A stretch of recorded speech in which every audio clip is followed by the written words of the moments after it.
भारत आउ पाकिस्तान युद्धर परिणाम है एया जे पाकिस्तान किसी भी रहिबो नाही, भारतर किसी भी हबो नाही।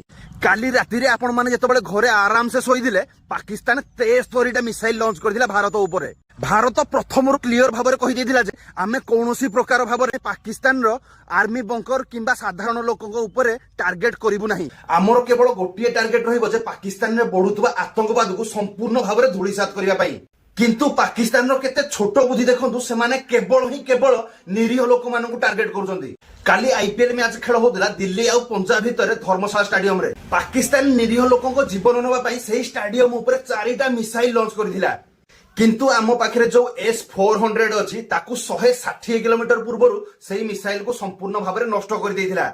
सुरक्षा को सामने रखिकिनी आईपीएल मैच को काली बंद कर संपूर्ण भाव में। आउ गोटे हस कथा है जे गोटे फाइटर जेट टेक ऑफ करिकिनी 300 मीटर ऊपर को जाइथिला, ताको हेइठे ही नष्ट कर देला भारत। सबुठु बड़ कथा है जे सेही फाइटर जेट जोड़ी थिला आउ हमर S-400 जोड़ी थिला तारो डिस्टेंस होजी 1300 किलोमीटर। भारत पाकिस्तान कोनोसी फाइटर प्लेन को टेक ऑफ करिया को दउनी, आ से माने हमको टार्गेट कोन करिवे।